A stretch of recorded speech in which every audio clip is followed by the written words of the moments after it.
नमस्कार मंडळी, मी प्रवीण शंभरकर खेड्यातील मुलगा या यूट्यूब चॅनलवरती तुमचे स्वागत करतो। तर आजचा आपला विषय असा आहे की मुख्यमंत्री माझी लाडकी बहीण योजना जे आपण अर्ज करतो तो नारी शक्ती दूत ॲपवरून किंवा लाडकी बहीण योजना या पोर्टलवरून, तर ते आता करणं बंद झाले आहे।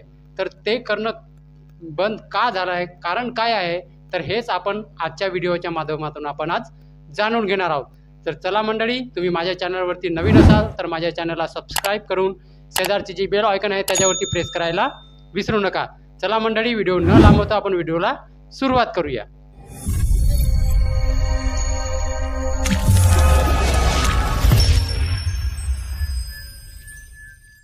तर मंडळी, मुख्यमंत्री माझी लाडकी बहीण योजना जे निघाली, तर त्या दिवशीपासून आपण सर्वात प्रथम नारी शक्ती दूत ॲपवरती आपण अर्ज केले आहेत। त्याच्यानंतर नारी शक्ती दूत ॲपवर झाल्यानंतर लाडकी बहीण योजना या पोर्टलवरती आपण अर्ज केले आहेत। तर ते आता अर्ज करणं बंद झाले आहे। कारण काय आहे, कारण फक्त एवढंच आहे की ज्यांचे उत्पन्न 2.5 लाखापेक्षा जास्त आहे ते पण अर्ज करत आहेत, त्यांचे पण अर्ज अप्रूव्ह झाले आहेत। ज्यांच्या घरी गव्हर्नमेंट जॉब म्हणजे सरकारी ड्युटीवरती आहेत ते पण अर्ज करत आहेत। ज्यांना दुसऱ्या योजनेचे पैसे 1500 रुपये किंवा त्याच्या अधिक मिळत आहेत ते पण अर्ज, त्या महिला पण इथे अर्ज करत आहे। तर म्हणूनच मंडळी, गव्हर्नमेंटने म्हणजे सरकारने हा निर्णय घेतला आहे की फक्त आणि फक्त आता जो आपला अर्ज आहे आपण मोबाईलवरून पण नाही भरू शकत आणि सेतू सुविधा केंद्रामध्ये जाऊन पण आपण भरू शकत नाही।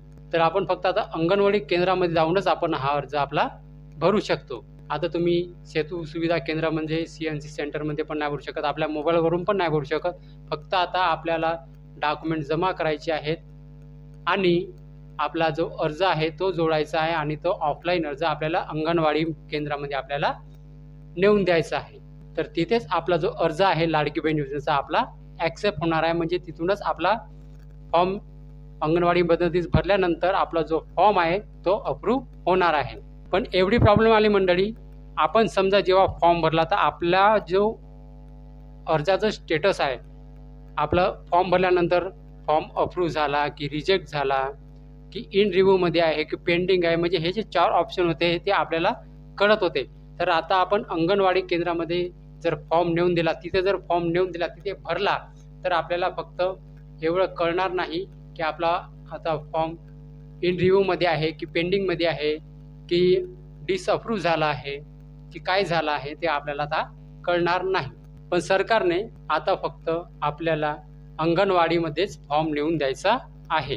तर तिथेच आपला फॉर्म नेऊन दिल्यानंतर आपले जे अंगणवाडी मदतनीस जे आहे ते फॉर्म भरेल आणि तिथूनच आपला फॉर्म ॲक्सेप्ट होईल, डिसअप्रूव्ह होईल, जे का होणार ते होणार। आपल्याला आता फॉर्म भरता येणार नाही।